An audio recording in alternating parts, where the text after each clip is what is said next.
Tajuk utama 20 November. Banjir di Pantai Timur, jumlah penduduk terjejas meningkat. Dakwaan 30,000 warga Bangladesh di Cameron Highlands tidak tepat. Buku teks digital bermula 2016. Semua ini dan banyak lagi dalam Nasional 8 malam ini bersama saya Walukuman Ofisol dan Nur Mazlin dan Muhammad Noor akan meneruskan perinciannya.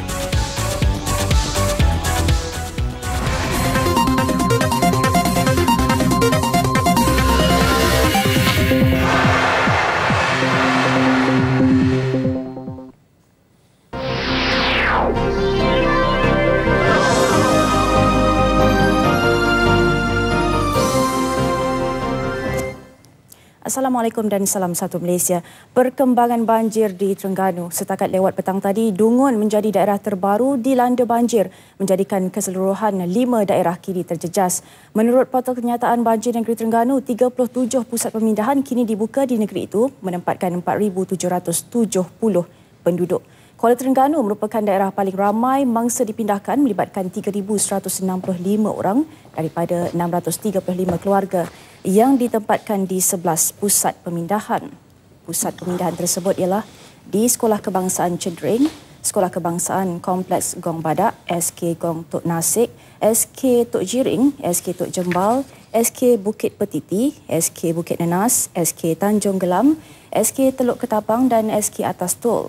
Ini diikuti daerah Marang, 893 mangsa daripada 217 keluarga yang kini ditempatkan di 4 pusat pemindahan. Di Setiu, walaupun melibatkan 14 pusat pemindahan, jumlah penduduk terjejas banjir di daerah itu hanya seramai 280 orang daripada 63 buah keluarga.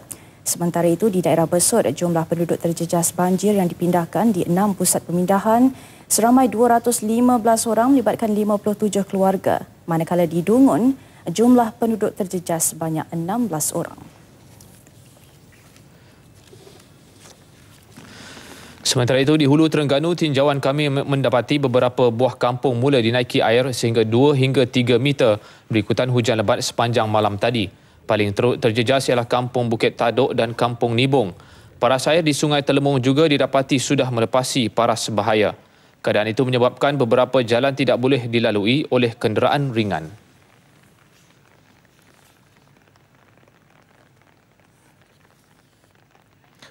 Sekolah Kebangsaan Kompleks Gong Badak antara pusat pemindahan di daerah Kuala Terengganu yang menempatkan paling ramai penduduk terjejas banjir. Dan bagi meninjau keadaan di sana, kita bersama wartawan Faris Izzat Syahrudin. Faris, silakan. Baik, terima kasih Lokman dan Mazalina di Angkasa Puri. Untuk makluman anda, kini saya berada di salah sebuah bilik darjah yang menempatkan keluarga yang telah pun terjejas dengan banjir. Jadi ini adalah merupakan antara pusat pemindahan mangsa ataupun penduduk terjejas banjir yang paling besar di daerah Kuala Terengganu, iaitu di Sekolah Kebangsaan Kompleks Gong Badak yang menempatkan keseluruhannya seramai 1,269 orang yang melibatkan 333 buah keluarga di sini sahaja. Jadi untuk makluman anda juga, sebanyak 14 sebuah bilik darjah telah pun digunakan khas untuk menempatkan penduduk yang terjejas banjir di sini. Jadi inilah sedikit gambaran yang dapat kami bawakan suasana bilik penginapan mereka. Berat mata memandang, berat lagi bahu yang memikul. Jadi untuk bersama-sama berkongsi kepada anda tentang bagaimanakah perasaan dan pengalaman penduduk-penduduk yang terjejas banjir ini bersama-sama dengan saya ialah antara penduduk yang berada di sini, iaitu Encik Fauzi, dan saya difahamkan Encik Fauzi ini adalah kali pertama terlibat dengan bencana banjir ini. Jadi boleh tak ceritakan sikit bagaimanakah hari pertama semasa air memasuki rumah? Pada hari pertama itu, 18 hari bulan, lebih kurang dalam pagi, hujan memang lebat. Saya daripada pejabat terus bergegas baliklah ke rumah, kemas mana yang patut, angkat barang mana yang patut. Lebih kurang dalam pukul 3 petang saya keluar daripada rumah dengan anak isteri, selamatkan semua nyawa-nyawa dulu dan terus ke Sekolah Kebangsaan Gong Badak ni lah. So petang tadi saya cuba masuk ke dalam rumah dan dapati semua peralatan elektrik semua musnah lah. So agak banyak jugalah barang-barang yang lain pun turut terjejas. Ini adalah kali pertama lah bagi saya setelah saya pindah ke Taman Desa Tanjung Damai ni pada bulan 2 2012. Ini adalah pengalaman saya yang pertama kali lah. Okey, jadi bagaimana pula dengan bantuan dan sumbangan yang telah pun diberikan sepanjang Encik Fauzi berada di pusat pemindahan ni? Bantuan yang setakat hari ni alhamdulillah lah. Cumanya kalau dapat bagi tilam dengan bantal tu lebih selesa sikit lah. Untuk anak-anak tidur kan. Lagipun sejuk dalam ni. Okey, baiklah. Jadi terima kasih Encik Fauzi, dan seterusnya di sini kita juga ada Puan Norma, merupakan salah seorang juga penduduk yang terjejas banjir, dan ini juga difahamkan adalah kali kedua beliau telah pun terlibat dengan bencana ini. Jadi Puan Norma, boleh tak ceritakan perbandingan untuk tahun ini berbanding dengan tahun lepas setelah terjejas dengan bencana banjir ini? Air naik secara mendadak. Saya balik dalam pukul 1. Air dalam longkang penuh. Memang secara mendadak lah. Kalau berbanding dengan tahun lepas tu, rasanya air naik dekat pos kereta. Sekarang ni dalam petang tu, masa saya nak tinggal kat rumah, nak tinggal dari rumah tu, air telah melepasi lantai rumah. Dan memang air memang cepat naik lah. Berbanding dengan dulu, ini banjir yang paling teruk saya alami. Kalau dulu air melepasi paras peha, sekarang ni saya naik petang tadi, air melepasi paras pinggang lah dalam rumah. Barang elektrik, TV, mesin basuh semua memang peti sejuk memang habis ditenggelami air lah. Diharap pihak berkenaan melihat perkara ini dengan serius lah, supaya tidak berulang lagi pada masa akan datang. Okey, baiklah. Jadi bagaimana pula dengan aktiviti yang telah pun dilaksanakan ataupun dilakukan sepanjang berada di sini? Yalah, sebab di sini menempatkan banyak keluarga. Jadi apakah antara aktiviti yang telah dilakukan untuk mungkin mengeratkan lagi hubungan dan perpaduan di antara keluarga yang terlibat dengan bencana banjir ini? Tadi ada sukarelawan, saya rasa dari pihak UNIZA, mengadakan pertandingan mewarna untuk kanak-kanak, dan unit kesihatan menyediakan untuk cek kesihatan kepada masa-masa banjir dan memberi alat-alat ubat-ubat untuk kepada masa banjir yang demam dan sebagainya lah. Okey, baik. Terima kasih Puan Norma. Jadi nampaknya itu saja perkembangan terkini yang dapat kami bawakan kepada anda di Sekolah Kebangsaan Kompleks Gong Badak ini, dan perkembangan seterusnya akan kami bawakan dari semasa ke semasa. Jadi kita harapkan agar situasi seumpama ini dapat kembali kepada sedia kala. Jadi untuk itu saya terus kembalikan semula kepada rakan penyampai Lokman dan juga Mazalina di Angkasa Puri. Silakan. Baiklah, terima kasih Faris di Sekolah Kebangsaan Kompleks Gong Badak. Baik, saudara, dari Gong Badak kita beralih ke Batu Rakit. Selain dari banjir dan hakisan tanah di kampung Batu Rakit, Kuala Terengganu, kejadian pokok tumbang yang menghempap kabel elektrik telah menyebabkan 50% kawasan di kampung itu terputus bekalan air. Kejadian yang berlaku awal pagi tadi menyebabkan pihak Tenaga Nasional Berhad TNB terpaksa memotong bekalan elektrik sehingga tengah hari bagi menjalankan proses penyelenggaraan dan baik pulih. Pihak TNB sentiasa dalam keadaan bersiap sedia bagi menghadapi sebarang kejadian yang tidak diingini sepanjang musim tengkujuh ini. Ada pokok tumbang dalam minggu ni lebih kurang 5-6 tempat yang kita masuk rekod dalam kita lah. Tapi mungkin banyak lagi, kita tak tahu lah. Jadi kita siap sedia lah kalau ada kemungkinan dia.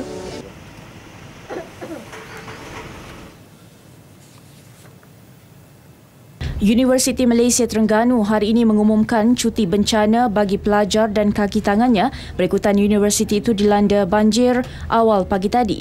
Naib Chancellornya Profesor Datuk Dr. Ibrahim Komo berkata para petugas sebahagian keselamatan UMT sejak awal pagi diminta menyelamatkan pelajar dan kaki tangan yang terperangkap di kompleks kuliah dan bangunan lain. Namun jumlah sebenar warga universiti yang terperangkap tidak dinyatakan. Tinjauan mendapati pintu masuk utama ke UMT dinaiki air setinggi hampir 1 meter dan dijangka meningkat.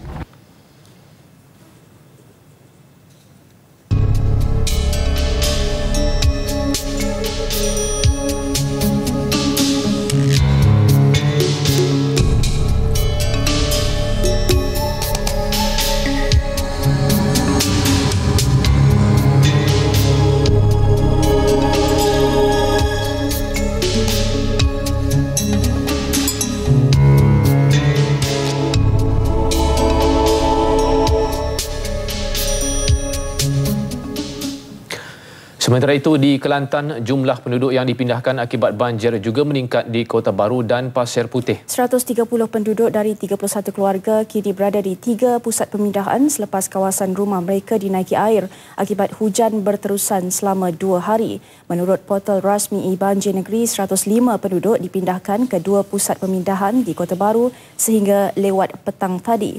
Masing-masing ditempatkan di Sekolah Kebangsaan Tiong dan Sekolah Kebangsaan Mulong. Manakala 25 penduduk ditempatkan di SK Wakaf Raja Pasir Putih.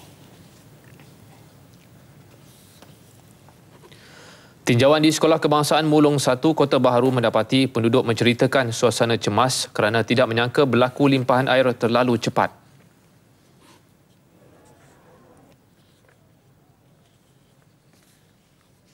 Rajin mindah 3 kali dengan mindah.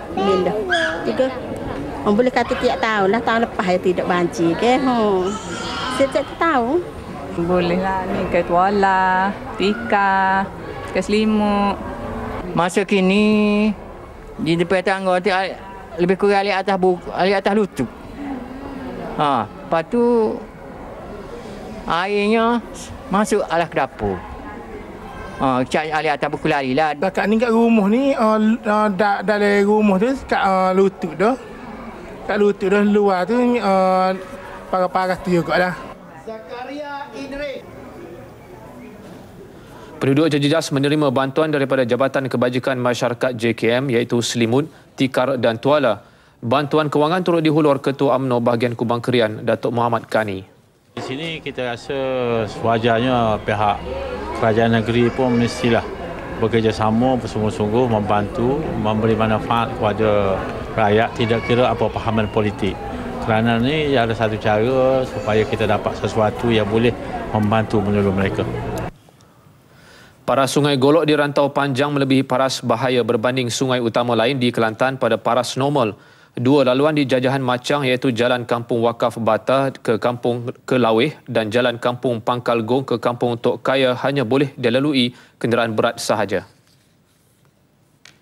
59,000 pendatang asing tanpa izin parti telah menyerah diri menerusi program serah diri sukarela yang dijalankan Jabatan Imigresen sejak Julai lalu. Menerusi program tersebut, lebih RM2 juta wang kerajaan dapat dijimatkan melalui pengurangan kos di depo tahanan dan kos operasi tangkapan. Angka yang menyerah diri secara sukarela juga lebih tinggi berbanding parti yang ditangkap menerusi pelbagai operasi yang dijalankan tahun ini. Ketua Pengarah Imigresen Datuk Mustafa Ibrahim menegaskan parti mempunyai masa sebelum penghujung Disember depan untuk menyerah diri menerusi program ini kerana jika ditangkap hukuman yang diterima adalah lebih berat. Jadi ini boleh meminimumkan tugas imigresen. Kalau semua di luar sana menyahut, selama masa menyerah diri dengan pasport, dengan duit compound, dengan tiket ada, mereka boleh balik. Jadi kalau lihat dalam masa 4 bulan dah 59,000. Setahun kita tangkap 27,000. Tangkap ni secara yang paksa lah tangkap. Yang sukarela lebih ramai. Jadi saya nak menggalakkan majikan di luar sana, parti di luar sana, kalau boleh mereka serah diri. Tambah beliau, program tersebut memberi kelebihan kepada parti kerana mereka hanya perlu membayar kompaun sebanyak RM300, pas khas bernilai RM100 dan tiket penerbangan balik ke negara asal. Kos yang dikenakan jika mereka pulang secara haram dianggarkan bernilai RM2,000. Namun jika masih ramai parti yang berdegil, operasi tangkapan akan dijalankan secara berterusan. Kini terdapat lebih 10,000 kekosongan di 13 depo tahanan seluruh negara. Datuk Mustafa memaklumkan dalam sidang media khas di Ibu Pejabat Imigresen Putrajaya.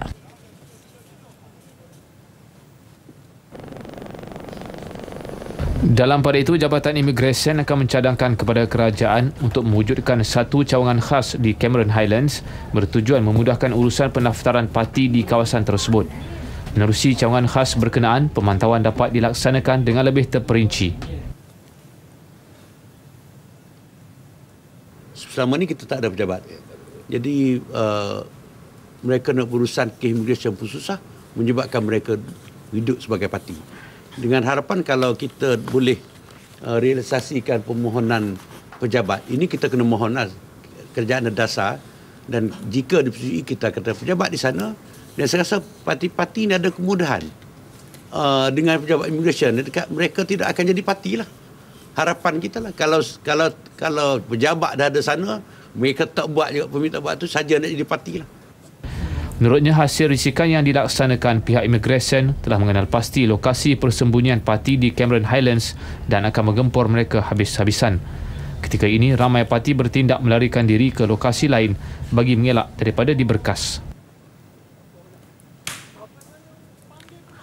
Isu parti di Cameron Highlands dalam pada itu akan menjadi tumpuan utama mesyuarat khas yang akan dipengerusikan Kementerian Dalam Negeri bagi membincangkan isu kemasukan parti ke negara ini. KDN juga menurut Timbalan Menterinya Datuk Seri Dr. Wan Junaidi Tuanku Jaafar akan menimbang hukuman lebih berat ke atas majikan yang mengambil pekerja asing tanpa permit kerja yang sah menerusi mesyuarat berkenaan.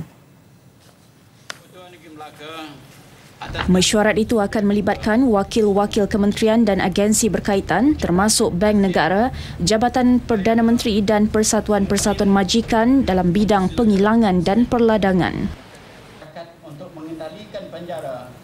Kalau pihak KDN ataupun pihak penguatkuasa, termasuklah pihak tentera macam Navy dan Maritim yang bantu di sempadanan kita, di perairan kita, menjaga akan tidak berjaya juga kalau masyarakat perniagaan, masyarakat penghilangan dan sebagainya itu tidak bermainkan peranan yang sebaik mungkin, khususnya menggajikan orang yang tidak mempunyai pas kerja dan bekerja dengan mereka. Saya selalu menekankan ini, ya. Dan mungkin juga kalau perlu selepas perbincangan itu nanti kita melihat kalau perlu kita naikkan hukuman terhadap majikan-majikan yang menggajikan orang yang mempunyai pekerja asing, yang dia ketahui pekerja asing. Beliau ditemui ketika menghadiri Majlis Perasmian Muzium Penjara Malaysia di Bandar Hilir, Melaka yang disempurnakan yang di-Pertua Negeri Melaka Tun Muhammad Khalil Yaakob. Penjara Bandar Hilir yang dibina pada 1860-an, yang juga penjara kedua tertua di negara ini, kini dijadikan Muzium Penjara Malaysia bagi memberi pendedahan dan maklumat kepada masyarakat tentang sejarah kepenjaraan negara. Jangan takutkan rakyat saya. Itu pula titah Sultan Pahang Sultan Haji Ahmad Shah berikutan kenyataan akhbar tempatan mengenai kebanjiran 30,000 warga Bangladesh di Tanah Tinggi Cameron Highlands. Duka cita dengan kenyataan berkenaan, angka yang diterbitkan didakwa tidak tepat dan telah menakutkan rakyat Pahang terutama di kawasan peranginan berkenaan. Bagaimanapun, baginda tidak menafikan wujud pendatang asing tanpa izin warga Bangladesh yang diambil bekerja secara tidak sah. Kita tak ada sampai 30,000 Bangladesh di sini. Ini semua khabaran-khabaran yang palsu. In English, the news is very damaging to my rakyat. Kita tidak boleh cuba cakap yang tanpa ada informasi yang benar, ya. Jangan cuba nak menakutkan rakyat saya, terutama sekali di Cameron Highland. Baginda berharap pihak berkenaan perlu mendapatkan maklumat dan sumber yang betul sebelum kenyataan dikeluarkan.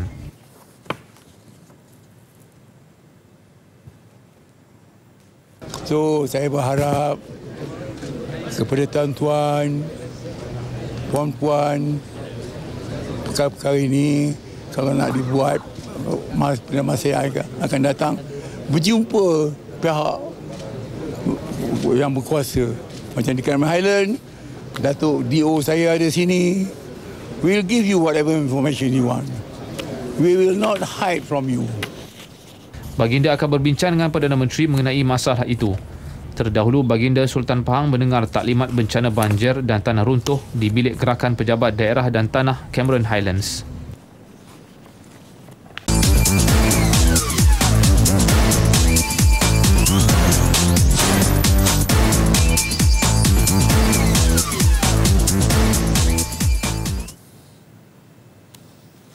Timbalan Menteri Kewangan Datuk Ahmad Maslan mahu Ketua Pembangkang Datuk Seri Anwar Ibrahim dan Wakil DAP Petaling Jaya Utara Tony Phua memohon maaf kerana mengeluarkan fakta salah dan berunsur fitnah terhadap Wan Malaysia Development Berhad 1MDB. Datuk Ahmad menegaskan kenyataan Tony Phua bahawa tiada anak syarikat 1MDB berdaftar di bawah Suruhanjaya Syarikat Malaysia SSM adalah tidak benar. Ahli Parlimen Petaling Jaya Utara itu turut mendakwa anak-anak syarikat 1MDB tidak menghantar laporan keuangan. Manakala Datuk Seri Anwar mendakwa 1MDB telah diberi projek bernilai 11 bilion ringgit dengan harga 3 bilion ringgit dan dilakukan melalui rundingan terus. Menurut Datuk Ahmad, dakwaan itu tidak benar kerana 1MDB tidak diberi projek bernilai 3 bilion ringgit. Yang ada hanyalah projek dinamakan projek 3B dan dilakukan dengan cara tender terbuka. Itu yang saya diminta maaf, tapi terpulanglah. Saya boleh minta maaf, Ketua Pembangkang dan PJ Utara patut minta maaf lah juga. Semua anak syarikat milik penuh 1MDB telah failkan laporan tahunan dan laporan keuangan. Dua laporan yang wajib difailkan kepada SSM.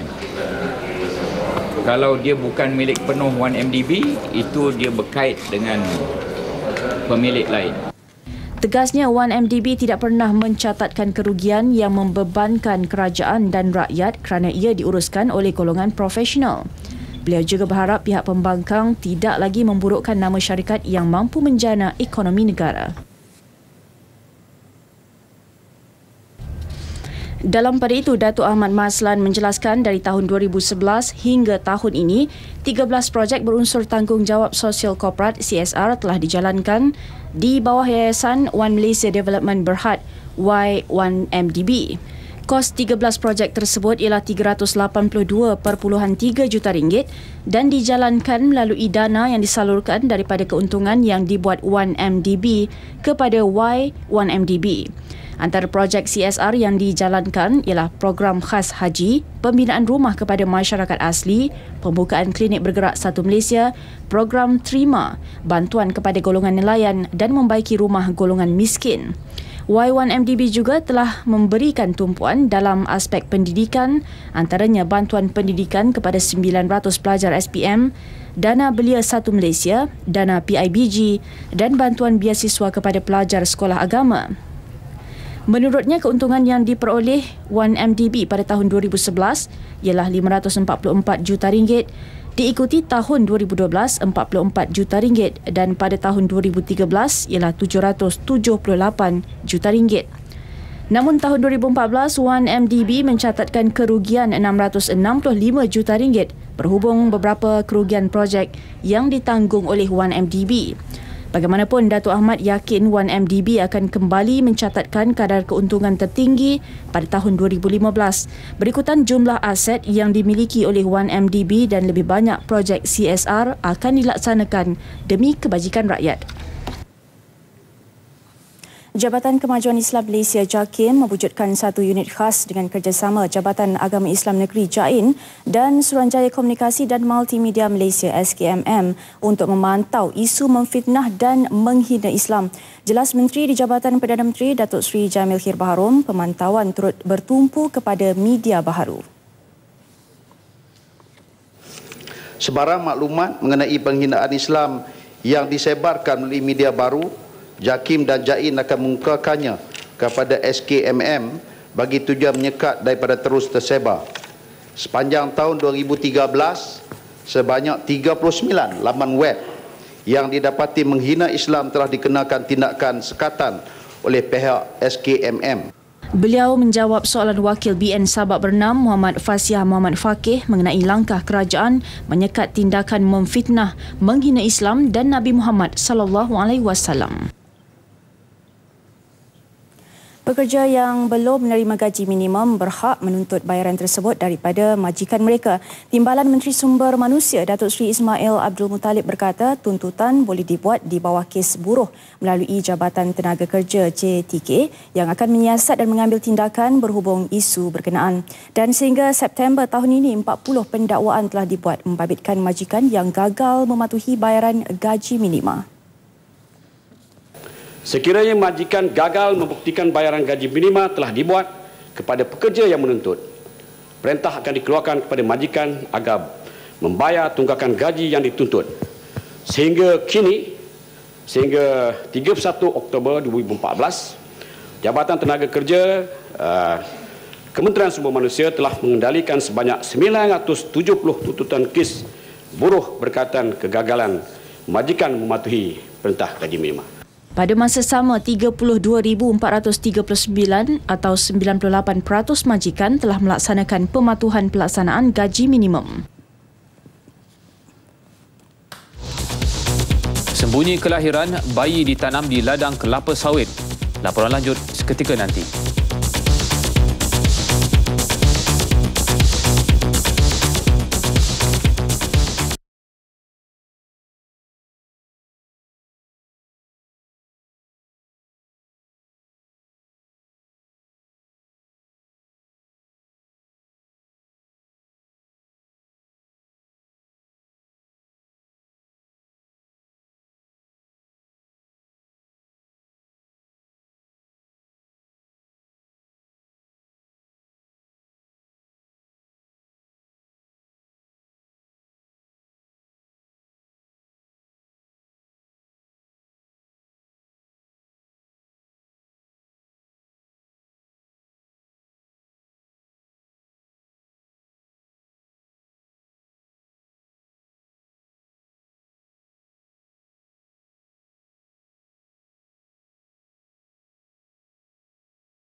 Kementerian Pendidikan bakal melancarkan inovasi buku teks digital dikenali buku teks digital interaktif pintar yang dijangkakan pelaksanaannya dari tahun 2016 hingga 2025. Menurut Timbalan Perdana Menteri Tan Sri Muhyiddin Yassin, inovasi tersebut membolehkan pengajaran, pembelajaran kolaboratif dan pentadbiran dijalankan melalui persekitaran pembelajaran maya. Buku teks digital interaktif pintar tersebut merupakan gelombang kedua bagi transformasi buku teks. Kementerian Pendidikan sebelum ini melancarkan gelombang pertama iaitu inovasi buku teks digital yang mempunyai 313 judul buku teks. Ia boleh diakses oleh murid, guru dan ibu bapa di laman SatuBestari.net. Inovasi ini juga dilihat sebagai satu usaha KPM untuk menyelesaikan isu beg sekolah yang berat yang sering dibangkitkan oleh ibu bapa.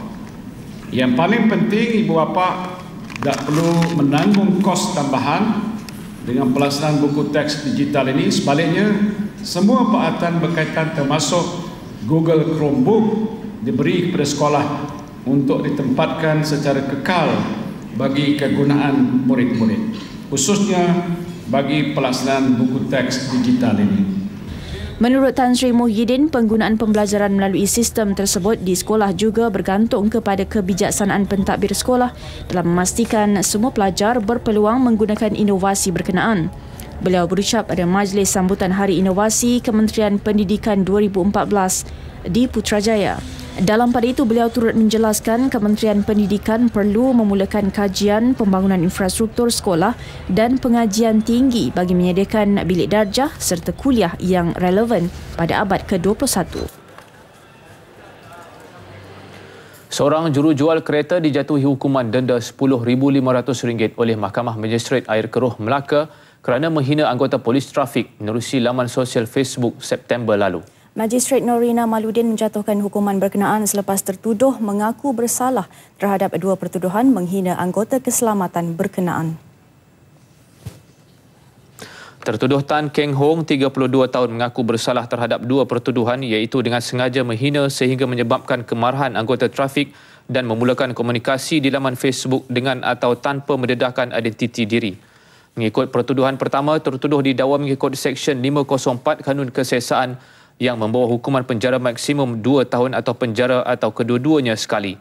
Manakala bagi pertuduhan kedua, tertuduh melakukan kesalahan di bawah Seksyen 233-1-B Akta Komunikasi dan Multimedia Malaysia 1998 dan boleh dikenakan hukuman di bawah Seksyen 233-3 Akta yang sama yang membawa hukuman denda maksimum RM50,000 atau penjara 1 tahun atau kedua-duanya sekali jika sabit kesalahan.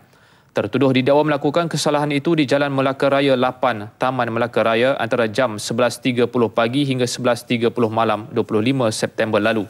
Tertuduh mengaku bersalah dan dikenakan hukuman denda RM3,500 atau penjara 4 bulan bagi pertuduhan pertama dan bagi pertuduhan kedua dikenakan denda RM7,000 atau penjara 6 bulan. Tertuduh membayar hukuman denda berkenaan. Polis berjaya mengesan mayat seorang bayi ditanam di sebuah ladang kelapa sawit di Kalumpang, Hulu Selangor pagi tadi. Ia susulan daripada penemuan mayat ibunya yang ditanam di lokasi berhampiran Kelmarin. Mayat ditemui di Kampung Gumut, Kalumpang pukul 11.30 pagi. Lokasi ditunjukkan sendiri suspek seorang lelaki warga Indonesia berusia lewat 30-an. Pasukan forensik terpaksa mengorek tanah sedalam kira-kira 3 kaki sebelum menemui mayat bayi yang baru lahir itu. Sebelum ini, mayat seorang wanita dipercayai ibu bayi turut dijumpai tertanam tidak jauh dari situ. Menurut pemangku Ketua Polis Daerah Hulu Selangor, DSP Zulkifli Bidin, bedah siasat mendapati si ibu mati ketika melahirkan anak. Punca kematian bayi masih disiasat. Kes dirujuk mengikut Seksyen 314 Kanun Kesesaan kerana mendatangkan keguguran dengan niat menyembunyikan kelahiran. Mayat kanak-kanak yang lemas selepas bot jongkong bertembung dengan kapal barang di Wallace Bay Sebatik ditemui pada kira-kira pukul 8.45 pagi tadi. Ketua Penguatkuasa Maritim Daerah Tawau, Kapten Anwar Jaafar berkata mayat Yongki 2 tahun ditemui terapung selepas 36 jam hilang. Operasi mencari dibantu helikopter Agensi Penguatkuasaan Maritim Malaysia APMM mengesan mayat kanak-kanak itu 5 batu nautika dari kawasan kejadian. Kes ini saya rasa berlaku di waktu malam. Mungkin kita syaki mereka cuba yang bot jongkong yang membawa penumpang itu waktu masuk malam dan kita mungkin mensyaki mereka cuba masuki tanpa dokumen dan mungkin kemalangan tidak boleh berlaku kerana mereka tidak bot itu tidak dilengkap dengan lampu. Keluarga warga Indonesia yang lain terselamat dipercayai cuba masuk ke Tawau sebelum bot dinaiki berlanggar kapal barang pada malam Selasa. Mahkamah Magistrate Selayang membenarkan permohonan tahanan reman terhadap penyanyi dan pelakon lelaki berusia 35 tahun yang didakwa memiliki dadah jenis syabu. Penyanyi kumpulan rock era 90-an itu ditahan dalam satu sekatan polis malam di Kompleks Selayang Mall, Selayang, Batu Cave, Selangor. Magistrate Nurul Izzah Hassan Basri membenarkan penyanyi itu ditahan reman selama 4 hari bermula hari ini bagi membantu siasatan mengikut Seksyen 12-2 Akta Dadah Berbahaya dan 15-1-A Akta yang sama. Ketika pemeriksaan, polis menemui satu paket kecil plastik lut sinar yang mengandungi dadah jenis syabu seberat 0.3 gram dalam genggaman tangan kiri suspek. Suspek kemudian diarah menjalani ujian saringan awal air kencing dan didapati positif dadah jenis syabu. Beroperasi di tengah lautan bukannya suatu tugasan mudah dan bencana boleh berlaku pada bila-bila masa. Untuk itu, setiap kapal seperti GO Phoenix perlu mempunyai kelengkapan keselamatan khusus bagi mengelak kemalangan jiwa. Laporannya bersama Awaluddin Drani yang mengikuti misi pencarian pesawat MH370 di selatan Lautan Hindi. Di samping penggunaan bot Fast Rescue Craft atau FRC bagi tugasan menyelamat, kapal GO Phoenix sudah mempunyai satu lagi kelengkapan untuk tugasan menyelamat atau ketika menghadapi sebarang kecemasan di lautan. Menurut Ketua Pegawai Keselamatan GO Phoenix, Igor Podgorski sekiranya berlaku bencana atau kecemasan di mana semua kru dan penumpang terpaksa meninggalkan kapal, life raft atau rakit pelampung penyelamat akan digunakan. FRC is just in use for the men overboard, but in case if we are abandon the ship, we have 6 life rafts, 3 on the starboard side and 3 on the port side. Terdapat 6 buah life raft atau rakit pelampung penyelamat yang mampu menampung sehingga 216 penumpang. Life raft ini boleh diturunkan ke laut secara manual dalam tempoh singkat dan juga secara automatik sekiranya berlaku kecemasan. Pada keadaan paling buruk di mana kapal tenggelam, rakit pelampung penyelamat ini akan timbul sendiri di permukaan air. Di bawah tekanan air dan udara, jentera pelepasan hidro atau HRIU akan melepaskan rakit pelampung penyelamat ini secara automatik. Apa yang perlu dilakukan oleh penumpang kemudiannya hanya membuka kunci keselamatan dan menaiki rakit berkenaan. Di dalam rakit pelampung penyelamat ini terdapat beberapa peralatan untuk ikhtiar hidup di lautan untuk suatu tempoh masa. Pelampung penyelamat ini biasanya digunakan oleh anak kapal dan penumpang sekiranya berlaku keadaan kecemasan. Ianya boleh dilakukan secara manual dan automatik. Bagi setiap unit ini mampu memuatkan sehingga 36 penumpang. Alden Rani dan jurukamera Abdul Halim Muhammad Yusof melaporkan dari kapal GO Phoenix, Selatan Lautan Hindi untuk berita RTM. Mesyuarat jawatan kuasa peringkat Menteri Majlis Getah Tiga Pihak Antarabangsa ITRC 2014 dijangka menubuhkan pasaran getah serantau dalam tempoh 18 bulan. Ia sebagai langkah pembetulan untuk menstabilkan harga komoditi itu yang mengalami penurunan.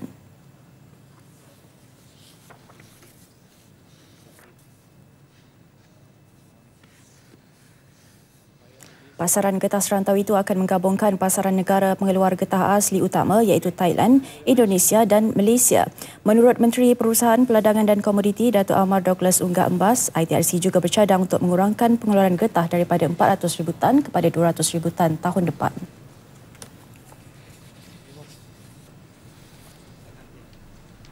This program is to ensure that the planted area for the rubber within these 3 countries will be within the target set by the ITRC committee. And this is also to ensure that there will be no unnecessary excess supply in the future. Beliau juga optimis keseimbangan antara pengeluaran dan permintaan getah asli lebih baik bermula suku keempat tahun ini berikutan langkah pengurangan pengeluaran. Datuk Douglas ditemui media selepas mesyuarat ITRC bersama Menteri Perdagangan Indonesia dan Menteri Pertanian dan Koperasi Thailand di Ibu Negara. Ketua Pegawai Eksekutif Kumpulan AirAsia Tan Sri Tony Fernandez menyangkal dakwaan kononnya AirAsia X mempunyai masalah untuk membayar gaji kaki tangannya. Tegas Tan Sri Tony, kaki tangan syarikat penerbangan tambang murah jarak jauh itu menerima gaji bulanan seperti biasa. That was rubbish. It was rubbish. That's why I said the person who reported that was irresponsible, because they should have got a comment from us. It was speculative, it was sensational, and it was wrong. Tan Sri Tony yakin AirAsia X akan kembali mencatatkan keuntungan tahun depan berikutan 5 langkah yang akan dilaksanakan. Antaranya menyemak semula serta menambah baik strategi dalam menjana pendapatan, meningkatkan keuntungan pendapatan sampingan AirAsia dan menggunakan kapasiti sedia ada secara optimum. Selain itu, AirAsia juga akan mengenal pasti bahagian dalam syarikat yang boleh digabungkan bagi mengurangkan kos operasi syarikat. AirAsia X mencatat peningkatan kerugian sebelum cukai menjadi RM224.45 juta pada suku ketiga 2014 berbanding RM18.94 juta yang direkodkan pada tempoh sama tahun lalu. Syarikat pengendali talian Clickster Mobile Sendirian Berhad hari ini menandatangani satu perjanjian sebagai operator rangkaian mudah alih maya MVNO baru dengan Enabling Asia Tech Sendirian Berhad, syarikat penyepadu rangkaian mudah alih maya yang mempunyai rangkaian kerjasama dengan U-Mobile Sendirian Berhad. Sehubungan itu, Clickster dan Enabling Asia akan menyediakan perkhidmatan mudah alih bermula hari ini. Dengan temeterai perjanjian tersebut, ianya akan memberikan kemudahan kepada Clickster untuk berkembang dengan lebih pesat dan menawarkan perkhidmatan yang lebih baik dari segi nilai tambah perkhidmatan. Dalam satu kenyataan media, Clickster memaklumkan semua pelanggan sedia ada digesa untuk menukar kad SIM yang diguna pakai sekarang kepada kad SIM baru. Penukaran kad SIM boleh dilakukan di mana-mana wakil penjual Clickster atau menghubungi talian khas 011-2211-3311. Dalam tempoh 10 hari seterusnya bermula hari ini, Taman Expo Pertanian Malaysia Serdang MIEPS akan mula dibanjiri kira-kira 3.5 juta pengunjung. Seperti tahun-tahun sebelum ini, pameran antarabangsa pertanian, hortikultur dan agropelancongan Malaysia MAHA 2014 dijangka menawarkan pelbagai tarikan bagi peminat tempatan dan antarabangsa. MAHA 2014 ini menampilkan 8 kluster antaranya agropelancongan, industri asas tani, agro makanan, agro gaya hidup dan agro dagang. Penggunaan teknologi dalam bidang pertanian dan industri asas tani akan ditonjolkan bertepatan dengan tema agroteknologi pemangkin transformasi selain menumpukan penglibatan golongan belia. Kita akan masukkan nilai-nilai orang muda, kita masukkan nilai-nilai teknologi, kreativiti dan juga ICT dan sebagainya. Itu adalah kelainan yang kita nampak kali ini lah. Jadi kita harap masyarakat petani ataupun yang berminat dengan pertanian dan berjinak-jinak tu, kita boleh mendorong mereka lah menggunakan teknologi ini apabila mereka menjalankan aktiviti pertanian. Beliau bercakap kepada media selepas majlis pelancaran Taman Agro Pelancongan MIEPS. Ia sebagai langkah memperkasakan sektor agro pelancongan negara yang berpotensi besar dan tambahan kepada 2 taman sedia ada di Langkawi dan Cameron Highlands.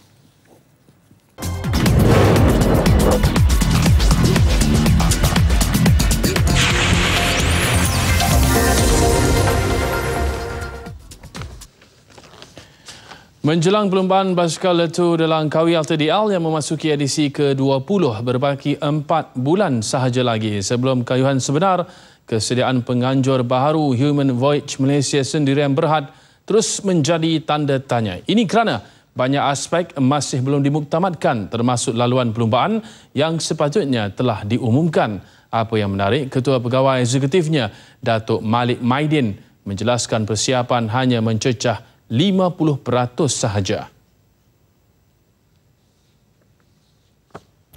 Litua di Langkawi, LTDL merupakan satu acara bersifat nasional dan rakyat atau masyarakat berhak mengetahui perjalanan persiapan yang dilakukan. Namun, nampak seperti ada yang tidak kena apabila beberapa perkara masih dirahsiakan yang meresahkan banyak pihak.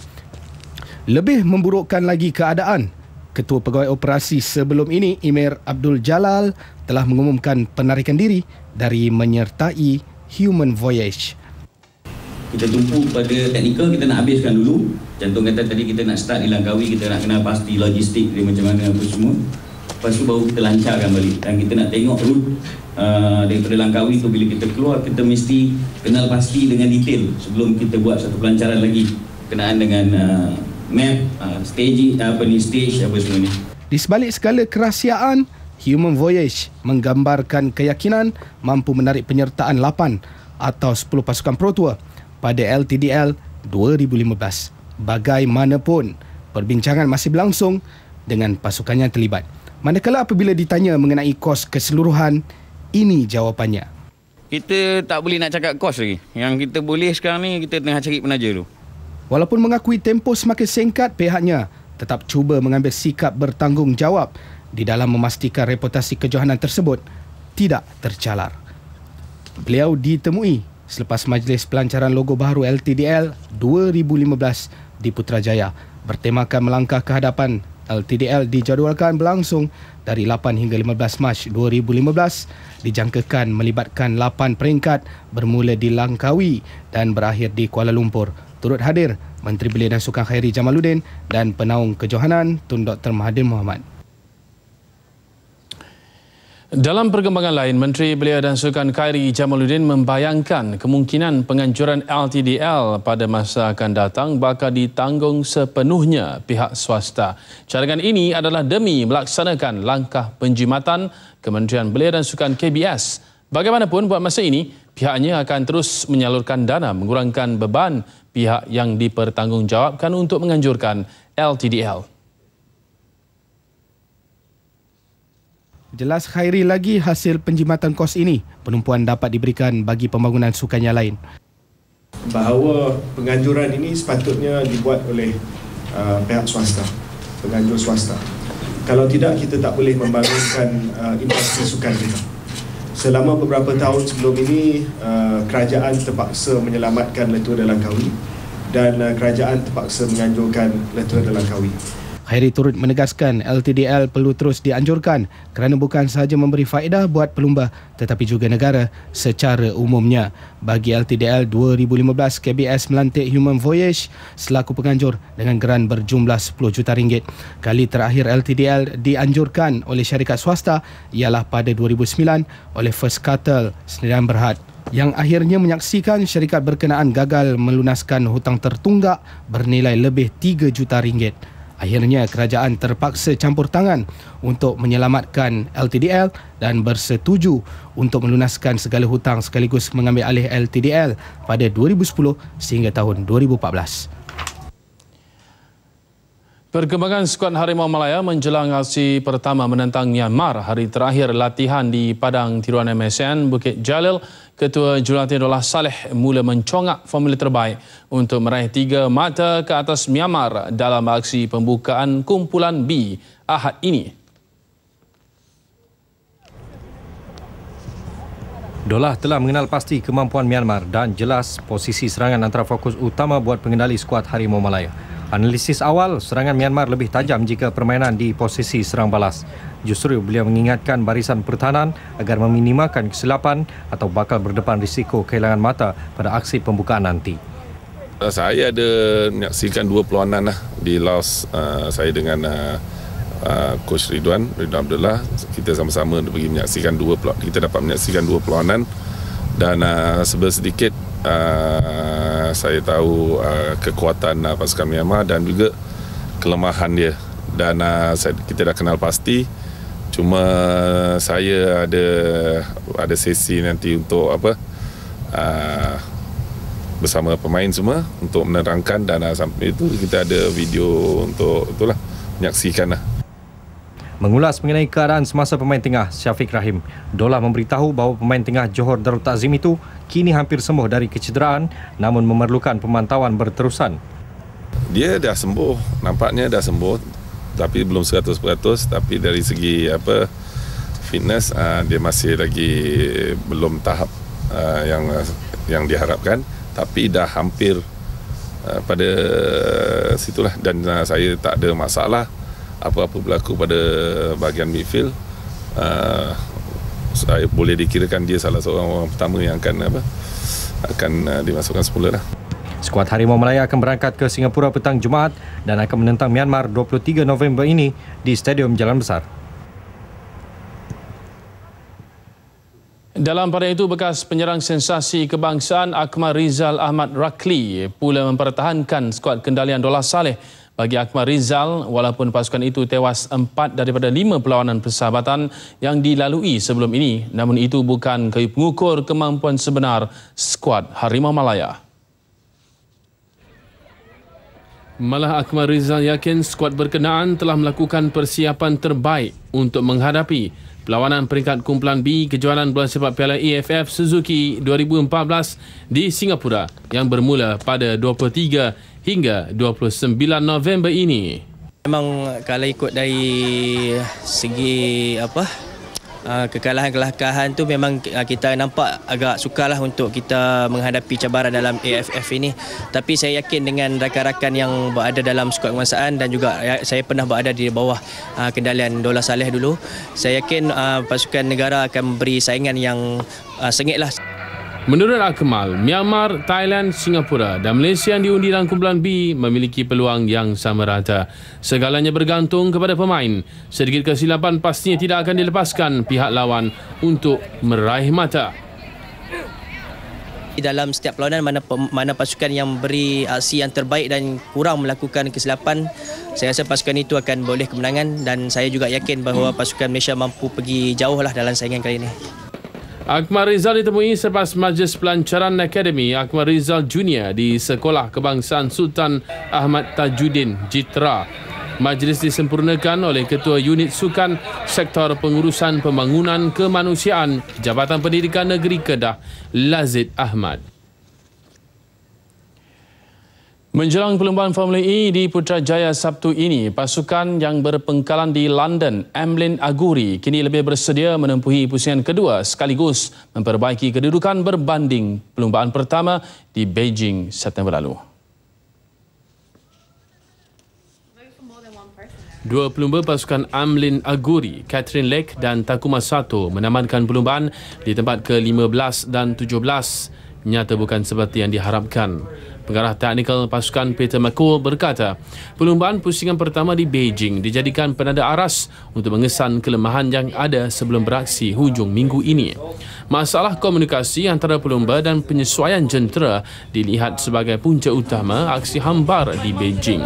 Malah, Formula E adalah berbeza dengan perlumbaan saingan Formula One yang pernah disertainya sebelum ini. As a team, we want to win, undoubtedly. So we've got to put in place the processes to enable us to do that. We've got to make sure we get the understanding to do that from each race and to improve and go forward. So our strategy for the race is to understand how to use the energy best on the track, because every track we go to is new, and then we want to perform as best we can. So we want to have trouble-free practice sessions, good qualifying sessions, and then we want to work on that and improve for our race performances so we do very well in the race. Perlumbaan di Putrajaya pastinya memberikan pengalaman berbeza buat pelumba, bukan sahaja dari struktur track yang berbeza-beza, malah keadaan cuaca yang tidak menentu. Menarik tentang pasukan ini, mereka menurunkan pelumba wanita Catherine Lake untuk bersaing dengan 18 pelumba yang rata-ratanya pernah beraksi dalam Formula One. Selain pasukan Amlin Azuri, satu lagi pasukan yang diwakili pelumba wanita adalah dari pasukan Trulli, Michela Ceruti dari Itali. In the car you want to be the fastest and you want to win. This is a development process, so for me I'm getting more out of it than just the competition as well. You know, I'm learning a lot about the technology and about the cars, and it's a very, very cool race series where we get to travel the world. So yes, every time we get in the car we want to win, but we also see it as a process. Formula E adalah kejuaraan FIA yang baru diperkenalkan tahun ini, membabitkan jentera menggunakan kuasa elektrik sepenuhnya dan mampu mencapai kelajuan 225 km sejam.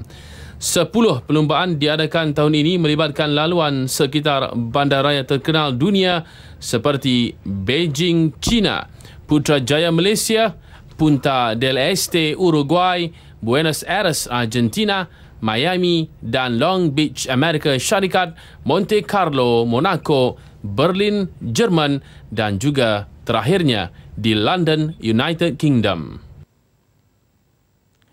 Kontijen Paralimpik Malaysia yang menamatkan kempen di kedudukan ke-7 keseluruhan diraih pada satu majlis petang tadi. Malaysia menyumbangkan 15 emas, 20 perak dan 27 gangsa pada Sukan Para Asia di Incheon baru-baru ini. Pencapaian di Incheon, Korea Selatan nyata jauh lebih baik berbanding di Guangzhou, China pada 2010. Ketika itu Malaysia meraih 9 pingat emas, 13 perak dan 23 pingat gangsa, dan ianya jelas mengembirakan penaung Majlis Paralimpik Malaysia, Tun Jin Abdullah. I must give credit to the coaches because it's not easy. You know, they have so many disabilities. Some say it's not a sport. It was very hard. Sebagai menghargai kejayaan atlet para negara, syarikat telekomunikasi TuneTalk berbesar hati memberi ganjaran wang tunai dengan jumlah keseluruhan RM47,200.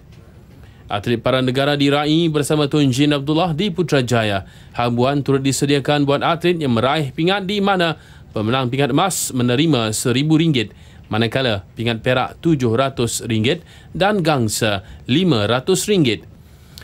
Atlet olahraga Muhammad Azlan Mat Lazin menerima habuan paling tinggi dengan RM3,000 selepas meraih 3 pingat emas. Piala Monsun Terengganu, tiupan angin yang lemah menjejaskan pusingan kedua round robin yang sepatutnya bermula petang tadi. Keadaan itu memaksa pihak penganjur menunda ke hari esok, namun segalanya bergantung kepada cuaca dan keadaan angin. Turun sepanjang hari, namun tiupan angin yang perlahan sekitar 2 hingga 3 knot menyebabkan pegawai utama perlumbaan Abu Bakar Muhaiddin terpaksa membatalkan semua perlumbaan pusingan kedua pada jam 4.30 petang. Tiupan angin yang tidak menentu dan kerap berubah kira-kira jam 2 petang selain arus kuat di Muara Terengganu menjadi faktor perlumbaan terpaksa ditunda. Namun situasi ini bukanlah yang pertama kali berlaku dan ianya pernah terjadi ketika Terengganu menjadi tuan rumah Piala Monsun Malaysia sebelum ini.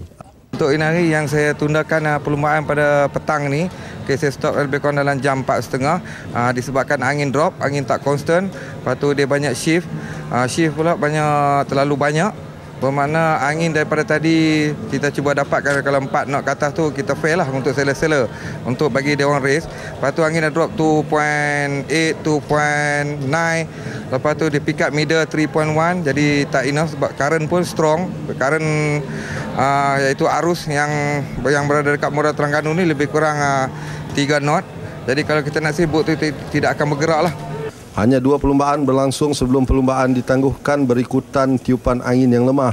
Pendahulu masih kekal milik skipper pasukan Neptune Racing Sam Gilmore diketui Matthew Jerwood, kedua daripada pasukan Red Line Racing. Skipper negara yang beraksi untuk pasukan Sime Darby Foundation, Jeremy Khoo, menduduki tangga keempat selepas melakar 3 kemenangan daripada 7 perlumbaan. Baki perlumbaan akan disambung pagi esok dan jika keadaan yang sama berterusan, keputusan pusingan pertama akan digunakan untuk undian pusingan kalah mati. Perlumbaan hari ini terpaksa ditangguhkan disebabkan keadaan angin dan arus yang tidak sesuai untuk meneruskan perlumbaan. Sekiranya perkara ini masih berlaku sampai esok hari, maka pihak penganjur terpaksa menggunakan keputusan yang sedia ada untuk meneruskan perlumbaan sehingga ke peringkat final. Abang Halim Abang Rashid melaporkan dari Pulau Duyung, Terengganu. Baiklah, dengan laporan itu mengakhiri sukan pada malam ini. Kita kembali bersama Luqman dan juga Nur Mazalina. Silakan. Kajian oleh McKinsey pada tahun 2013 terhadap 1,400 pengurus dari pelbagai syarikat mendapati budaya korporat adalah 2 kali lebih penting dalam menentukan kejayaan wanita. Demikian menurut Isteri Perdana Menteri Datin Sri Rosmah Mansor ketika menyampaikan ucap tama bertajuk pencapaian keseimbangan gender dalam ekonomi pada Forum Women in Leadership WIL kali ke-16 di Dubai. We need to do more to change mindsets, organizational culture, and structural factors that are barriers to their participation. There is a pressing need to adopt new ideas about success and leadership styles that are more characteristic of women leaders. Organizational cultures and practices must nurture attitudes that embrace and value differences. Kajian Perkhidmatan Awam Australia pula merumuskan lelaki beranggapan komitmen kepada keluarga satu-satunya faktor menghalang kemajuan diri wanita. Jelas Datin Sri Rosmah, penyertaan wanita menjadi tiang utama dalam matlamat pembangunan milenium, sasaran pembangunan berterusan pasca 2015 serta prinsip memperkasakan wanita WEP Pertubuhan Bangsa Bersatu. Forum ini anjuran Kementerian Ekonomi Emirat Arab Bersatu. Seramai 300 ahli perniagaan terkenal dari seluruh dunia menyertai forum ini yang membincangkan isu-isu berkaitan wanita dalam kepimpinan. Baiklah, sekian Nasional 8 edisi 20 November.